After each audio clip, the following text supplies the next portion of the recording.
यह dictation 5 second बाद start होगी, तब तक आप रेडी रहें।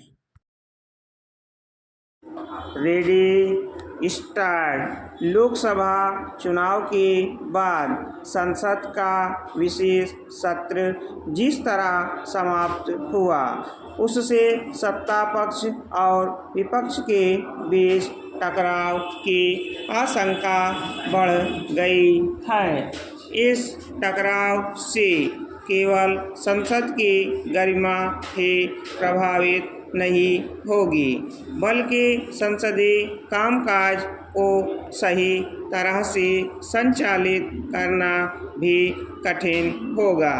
इससे आसार इसलिए दिख रहे हैं क्योंकि पिछले 2-3 दिनों में लोकसभा और फिर राज्यसभा में एक नहीं अनेक निराशाजनक और संसद की गरिमा गिराने वाले दृश्य देखने को मिले।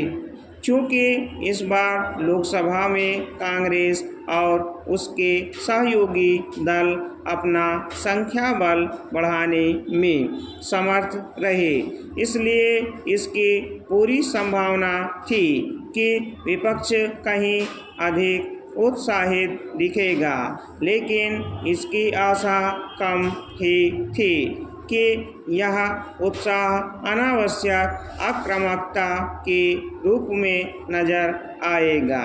दुर्भाग्य से ऐसा ही नजर आया और इसकी शुरुआत तभी हो गई जब लोकसभा में नेता प्रतिपक्ष के रूप में राहुल गांधी ने अपने पहले ही संबोधन में सत्ता पक्ष को विभिन्न मुद्दों पर कटघरे में खड़ा करने की कोशिश में प्रधानमंत्री पर व्यक्तिगत आक्षेप किए।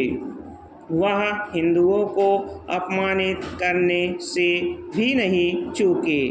उन्होंने बलिदानी अग्निवीरों के स्वजनों को मुआवजा देने के मामले में भी गलत बयानी की और एमएसपी को लेकर भी। इसी कारण उनके संबोधन के कई अंश सदन की कार्यवाही से निकालने पड़े। राहुल गांधी के असंसदीय रवैये के बाद भी सत्ता पक्ष ने उन्हें अपेक्षाकृत शांति से सुना, लेकिन जब प्रधानमंत्री की बोलने की बारी आई तो विपक्ष लगातार नारेबाजी करता रहा। इसके चलते उन्हें सुनना कठिन हो गया। चूँकि राहुल गांधी टकराव की राह पर चल निकले थे, इसलिए सत्ता पक्ष की ओर से भी विपक्ष पर तंज कसे गए। इससे कटुता बढ़ी। आमतौर पर राज्यसभा के बारे में यह धारणा है कि यहाँ अपेक्षाकृत धीर गंभीर चर्चा होती है, लेकिन यह धारणा पहले ही ध्वस्त हो चुकी है। इस बार यह और ध्वस्त होती दिखी।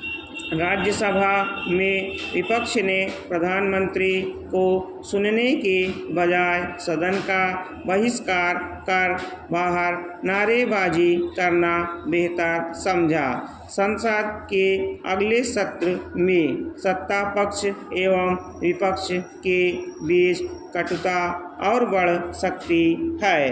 बेहतर हो कि दोनों पक्ष यह समझें कि संसद में हंगामा और नारेबाजी होते रहने से किसी को कुछ भी हासिल नहीं होता।